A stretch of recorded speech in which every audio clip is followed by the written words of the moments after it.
Hello everyone, my name is ProPokeNoob. Welcome back to another Noob and a new month. I can't say the same about the questions. A lot of these questions are repeats. I'm a little disappointed. No, I'm not. But this is that series where my subs over at twitch.tv/ProPokeNoob ask me questions in our Discord. If you haven't joined the Discord yet and you want to keep up to date with everything that I'm doing on the channel, link is down below. And I think the most appropriate question to start this off with is from Officer DK. Is this working? The answer is yes. I can't answer that in any other way. The answer is just yes. Okay, we have some very interesting. I actually had to do research for some of these questions and some deep critical thinking because I'm gonna be honest with you. Some of these I don't actually know if I can answer. I also just realized I did a test recording without testing if it had audio. This will be fun. All right, here we go. The first question is actually from Sagging Rufus. Why randomizers? What draws you? I don't know. What draws you to the randomizer subsection of gaming? I am very much a guy who likes to play games over and over and over again if it has replayability. That's why I'm a big fan of roguelikes. I think it's because I've always had this idea when I watch other people who play classics back to the beginning. I kind of know what to expect.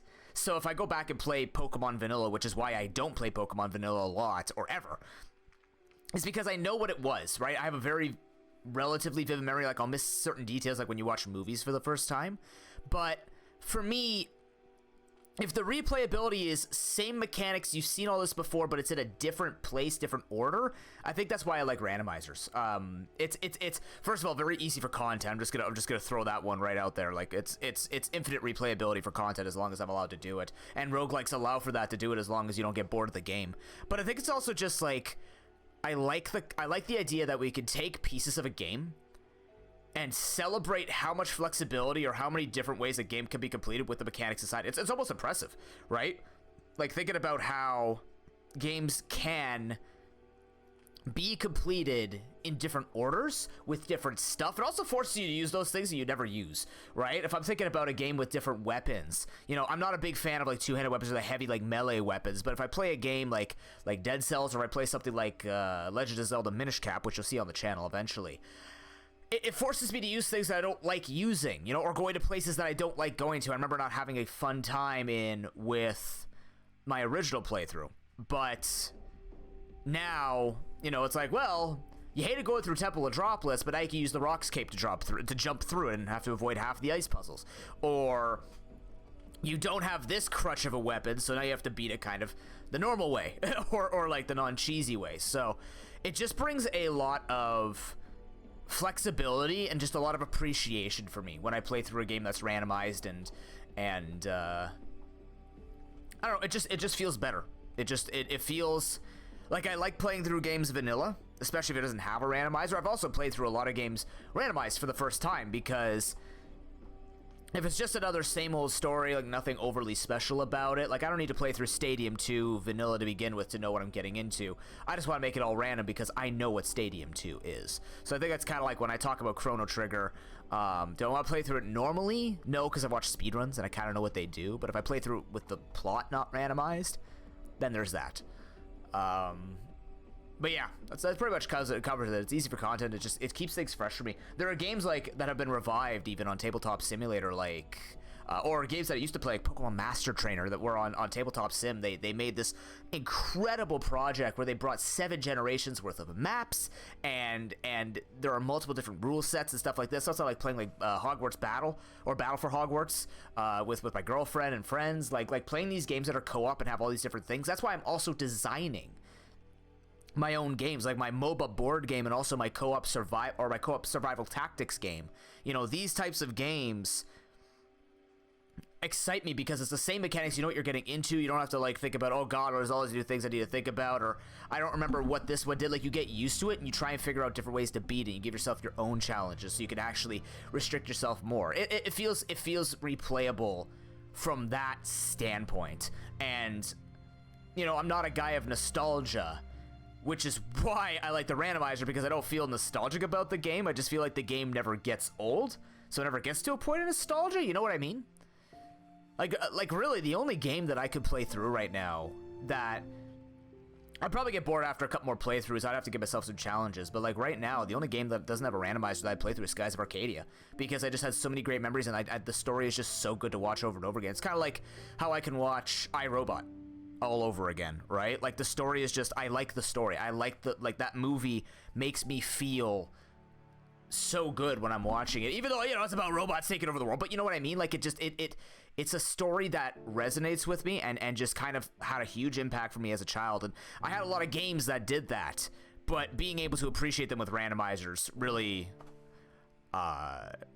just, you know, it's kind of a dream come true, I guess. I don't know. It's just kind of a thing.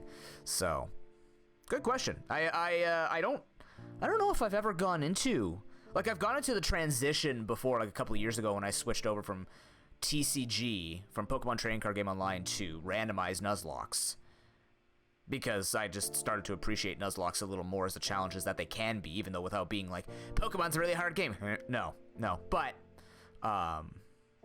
yeah, that's why I play roguelikes and randomizers.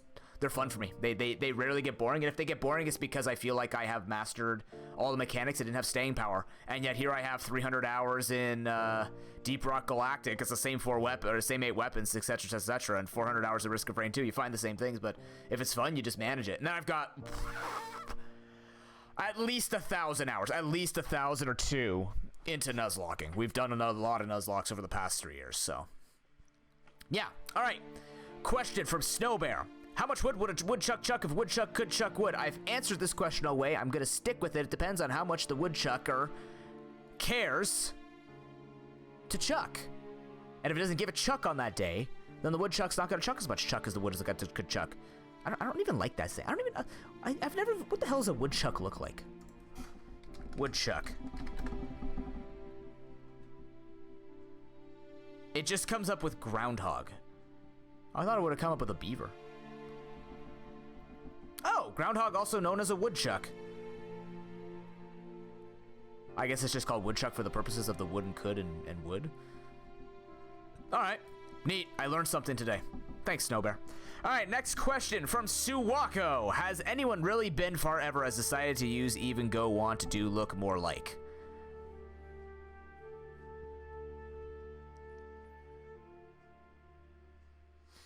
I'm gonna be honest with you. Ever since you posted this, I've been staring at this to try and figure out what witty remark I could, like, respond to this with and try and mix and jumble all of my words together.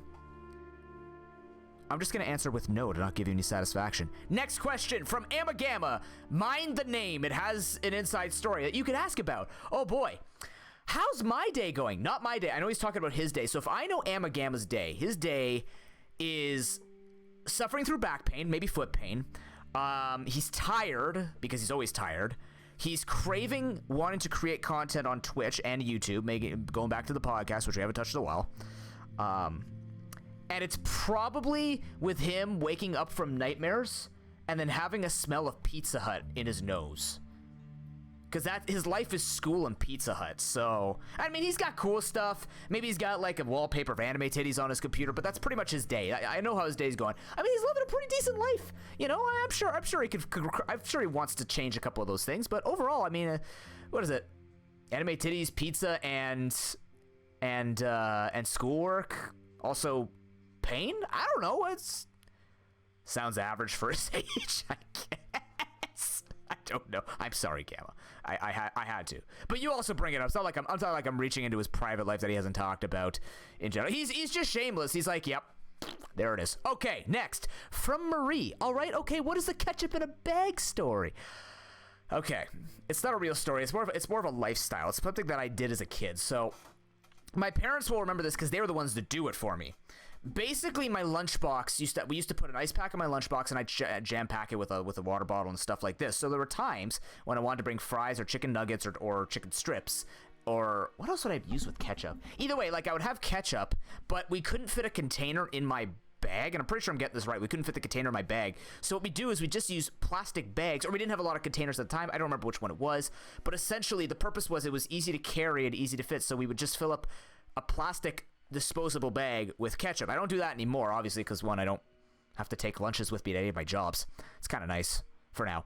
But the other thing was, it was just like, That's what we did. We just put ketchup in a bag. So every time I would go to high, especially like in elementary, I did. And when I went to high school, people started looking at me like, "What the hell are you doing, noob?" I'd just pull it out, and it'd just be like this plastic bag with like it would be cold because of the ice pack, but I just have ketchup in a bag. And they're like, "What the fuck are you doing?"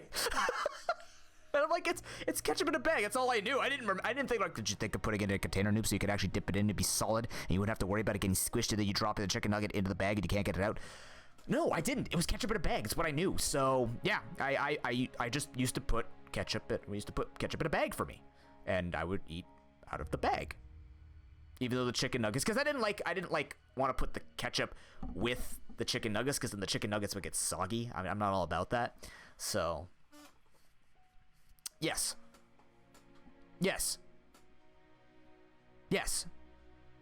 There you go. Ketchup in a bag story. That's it. Have I ever met someone famous? I wanted to ask my parents about this. I wanted to ask everybody about this. Everyone was just ended up being busy. I don't know if I have. The one that I can tell you is from karate. I met John Atkinson, who is an international sparring champion, and I believe a heavyweight champion as well. Boxing heavyweight champion, boxing champion. I think I can't remember. He's won a lot of tournaments internationally and in Canada. The man's hand is like I'm not kidding you. His hand is my face. He could take like his two fingers, go to my temple, and then like get the rest of his hand to spam across my jaw and just crush my face in. He has like the thing hands. Like I forget the girl's name. What's the girl's name in Marvel Avengers? The big stretchy girl where she gets like everything just gets bigger. Like it's like that when his fist is coming at your face, his knuckle will actually span your eyes. Like he will just punch, like the two knuckles that are supposed to just be punching will hit both eyes. His hand is massive. It's like a morning star attached to his joints. It's really, he's a huge dude. He's not, like, he's tall too. He's like 6'4", 6'6". He's a big guy, right? Built, big, very good with his weight. But like I've met him and Sigong Chong, who was the Sifu Chong? Sifu? Yeah, Sifu. Sigong. No, Sigong is the 10th degree.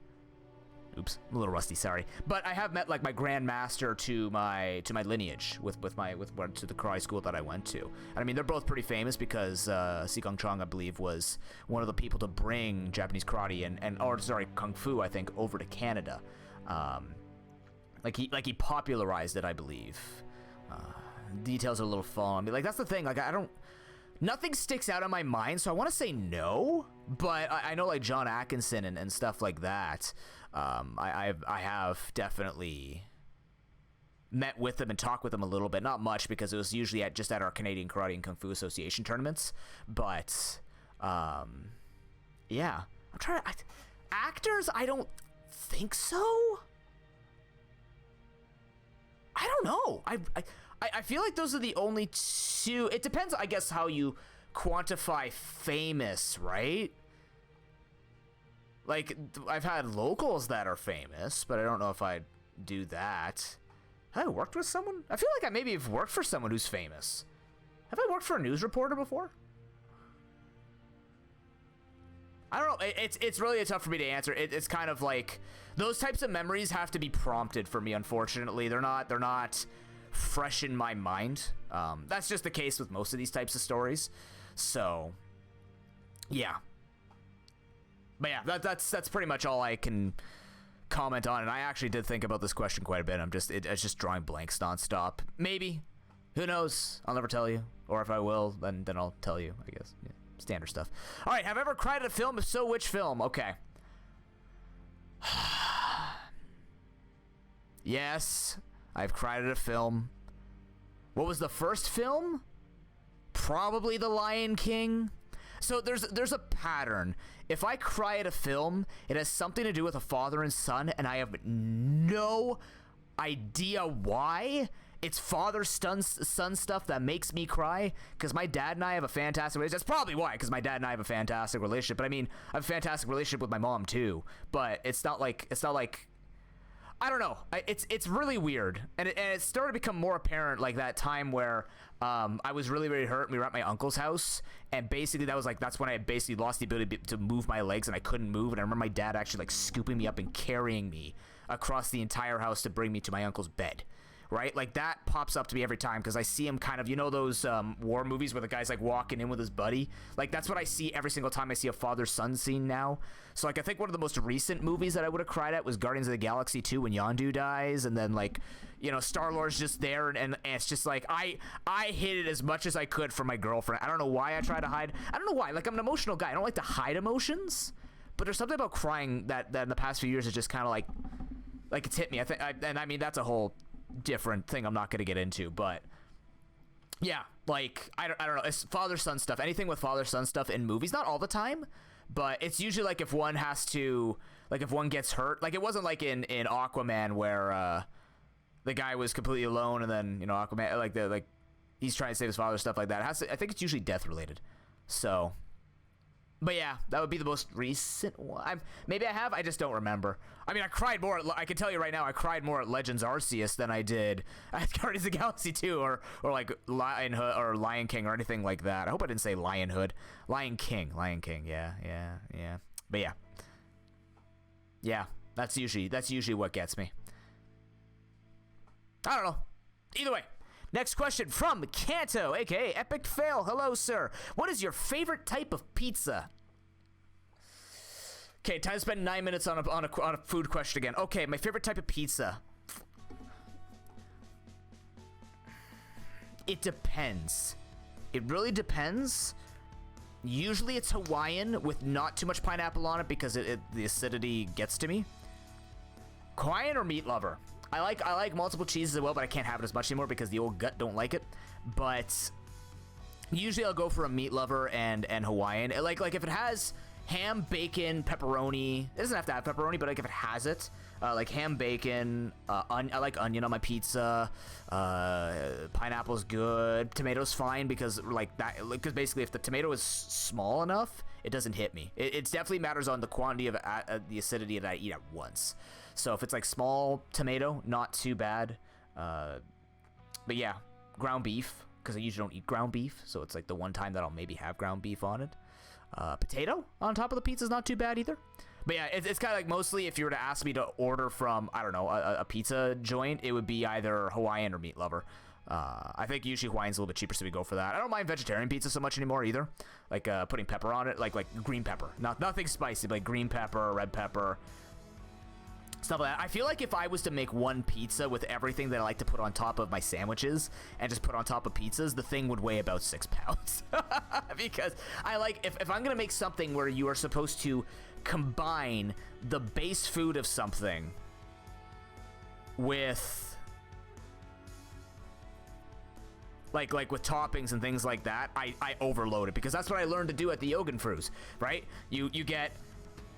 That's what they do, right? I like eating the ice cream, or I like eating the yogurt, and then I see my friends just like out of their cup, they take like this much frozen yogurt and then this much of toppings because you don't pay for you pay for the weight, but the toppings are lighter than the actual frozen yogurt. I'm just sitting there like I'm doing the opposite. I'm just pouring frozen yogurt. So save the good pizzas, right? I look at the price of it, but usually it's like Hawaiian meat lover, maybe vegetarian, but not too vegetarian. Like if I could put ham with a lot of vegetables, that would be okay. That'd probably be the best, like ham and bacon. Yeah, I think it also depends on what I've done that day. Sometimes I don't want that heavy. Like if I haven't eaten at all, maybe an intense group gaming session, which we haven't had in a while in person. That's when like if whenever I was at my friend's house and we were gaming for like 5-6 hours, like all right, I'm starving because I usually eat throughout the day and they only eat 3 meals a day and like rarely snack in between, or they'll snack but not as much as I do throughout the day. Like I eat a lot. I'm a big non-stop eater. Take that as you will. But yeah, like when they order it, I'm just like, okay, 14 slices of pizza will meet the quota, you know. It happens, you know. Sometimes you're just hungry, especially if you've been out and you've been running a lot, or if we went to go play sports or something like that. Yeah, that was a good amount of food. It was a good pizza to eat at the end of the day. So yeah, there you go. Hopefully that answers your question. Question from Not Skeletor. What does the fox say? No. I refuse to answer that question because that is that's one of the stupidest things to ever come out. Like there are memes and there are trends that were just dumb. That's one of the dumbest. I never understood what made it funny I still don't think it's funny. I think it's just a guy screeching like, "Ah!" Like I don't know what that is. I don't know what that is. Sorry about your ears, by the way. Sorry. But yeah, I just don't understand the song or what makes it funny. I'm truly convinced that these types of like these things, like those songs that come out, like Gangnam Style at least is like catchy. What Does the Fox Say was just like, did you just wake up to this and somewhere in your dreams just felt good? Like do you have some like association with it that just made it good? Like, you know how some people just end up eating a food, like they're like watching their favorite TV and they're eating like, I don't know, cilantro just raw, and they get like a really good association with that clip, and they're just like, wow, that was very good. Like, oh god, and they watch it, and every time they hear that clip now, they're really craving cilantro. Like, that's what I think What Does the Fox Say or things like that are. Just like you had some weird association. Like maybe you got your first date when you were listening to What Does the Fox Say, and now all of a sudden it's like, yeah, this song's just good for me. I don't know. I there you go. I don't know, man. From Broken. Hello, Broken. Say hi back in the video. You must. Okay. What's the weirdest dream that you've had that I can recall? Okay, I also thought about this one quite a bit. Like I said, a lot of deep critical thinking.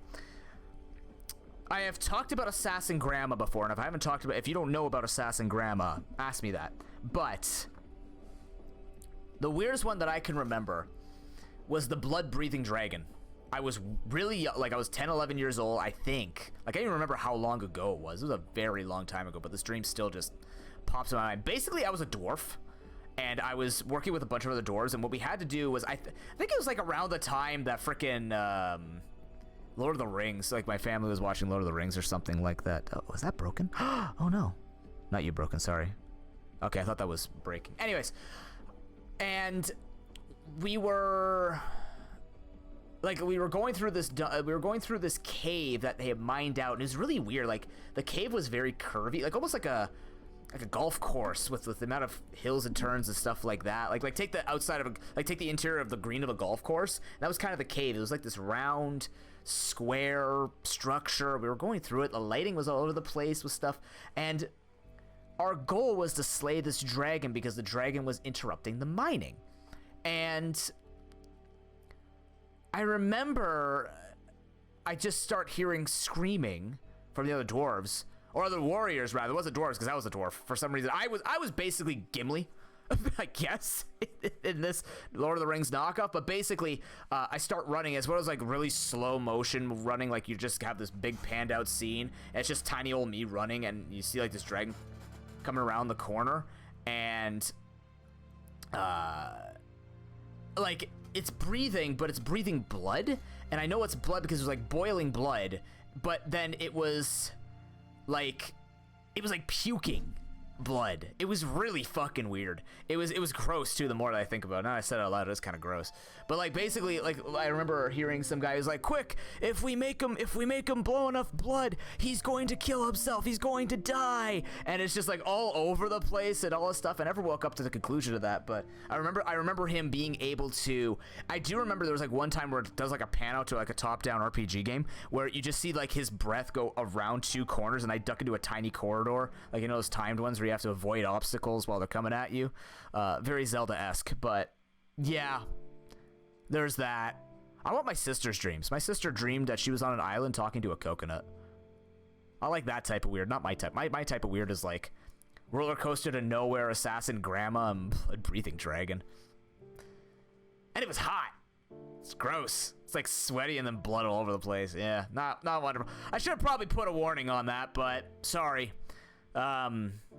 Garbage tabs and declogging of toilets on my tab. Sorry about that. Question from Epic Fail. Would you rather eat something undercooked or overcooked? Well, considering that if something's undercooked most times it's going to hurt me, and overcooked just doesn't taste as good, I'm gonna take the thing that's not gonna hurt me, overcooked. I generally eat like well done steaks. Like I don't mind it being burned a little bit more, stuff like that. I don't mind if toast is burnt a bit, or if meat's burnt or stuff like that. I know sometimes you don't want to you're never trying to under or overcook something, because then pasta gets really hard, but then other ones also get problematic if you cook them too much. But probably overcooked sounds safer to me. I'm also not I just eat the stuff. I don't know how to cook all the stuff, but I know how to eat the stuff. And if I hear it's a little overcooked, I'm like, okay. Not a big deal to me. Sweet. All right, next question. Officer DK, if a bald man goes to wash his face... I hate this question, by the way. This question, I don't feel insulted. I just feel like it's just such a... Anyways, if a bald man goes to wash his face, how far up does he stop? Does he just do a 360 wash?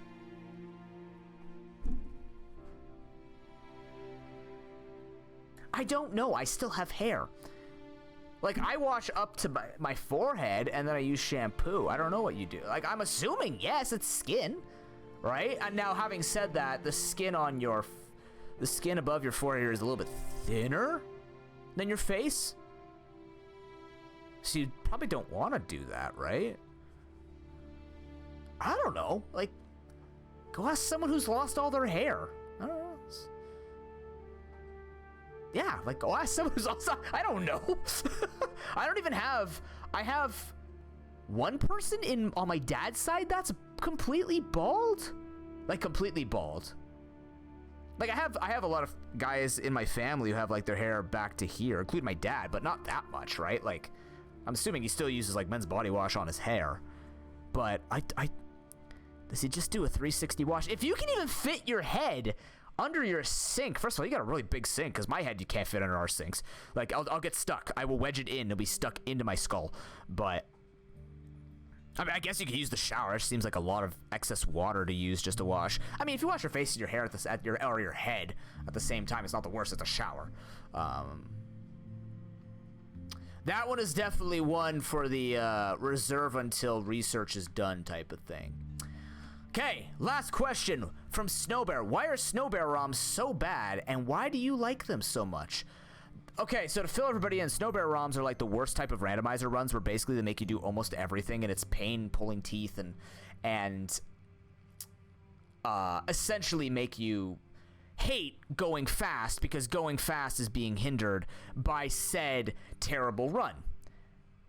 And this is really cool that we get to start with a randomizer question, end with a randomizer question. Why do I like them so much? I'm always a big fan of really crappy runs. Why?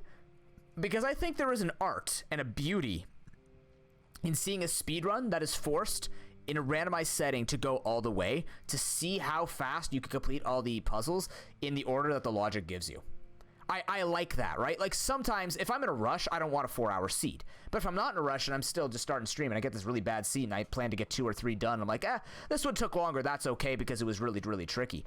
I don't mind that. I like that, because I think what ends up happening is when I watch a lot of people, they generally complain about, like, oh my god, that run was so bad, this Pokemon sucked, holy crap. And you can complain about it at the time, but they complain afterwards. It's like, god, you can't go fast with these types of roadblocks. I'm like, but the whole point is you're going fast based on the difficulty that the randomizer gives you. So Snowbear ROMs just give you, like, bottom of the barrel, use every ounce of your brain to figure it out. That is a phone call. 1 second. I like to believe that when you don't practice a Snowbear ROM, you don't actually recognize how great the game can be, how deep it can be, and how many things you'd have to look to, and a true test of your skill in that game, right? Like, you need to have those tough ROMs, and really, Snowbear just doesn't hold back. Why do I think they're so bad? I think you're like me, man, where you either have immaculate luck or absolutely terrible luck. Like, there are people who are consistent throughout, and they're the ones that are winning everything, but, like, then there's, like, me and you and Hitting Hero, if he ever watches this, where you just create runs that could either just go absolute god mode, where everything is just super fantastic, easy stuff, fed a Mewtwo with Thunderbolt and Ice Beam, or you could start with an Igglybuff with Aeroblast and your rival has a Regirock. You know, like I really do think that we need people like you, Snowbear, to provide us with the full breadth, the spectrum of randomizer difficulty in our lives. We need that. I like that. But yeah, that's why I don't really complain. Like, if I do complain, it's just frustration on the spot, but I'll never complain about a long seed. I'll make note of it, but I won't be re-rolling anything that's, you know, like, oh god, this feels way too long. Unless it's literally, well, actually no, even if I was short for time, then I'd just quit. I would still not quit it. I would just recognize how long it would actually take, or break it up into multiple things. But I'm also a different type. I have a different mentality when it comes to that type of stuff. So I know that everybody thinks that way, but I just appreciate a jank seed. That's perfectly. I don't mind it at all. That comes with the whole thing, right? Doing a lot of nuzlocks, I recognize that there's just not going to be easy mode.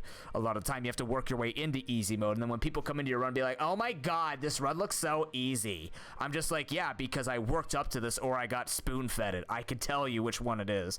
I've done this enough to know that. So, but yeah, there we go. Thank you everyone for providing your questions. Again, there'll be a Noob every single month, so if you want to get your March questions in, again, Discord down below if you're a Twitch subscriber. If you want to go check out the live content where you can see tournaments, events, charity work, and all things randomizer. And roguelike, even, because we talked about that. Twitch.tv/ProPokeNoob. Also, we have the Patreon if you want access to the commentator for anything show. Our first one will be coming out soon with some highlights put into the mix, so you guys will be able to see some highlights on YouTube, but the full show only accessible to those patrons. So if you want to get some exclusive content and support the channel even more, because I'm only here because of you guys, and thank you very much everyone who can support and chooses to support monetarily. Make sure you head over there and take a look at what you can have access to. And we'll see you on the next video. Hopefully not Noob. Sorry about the lack of videos. It's kind of been a busy February for myself, but I know it's March. But yeah, you'll see more from me soon. Thank you very much for watching. Have an excellent day, everybody, and peace.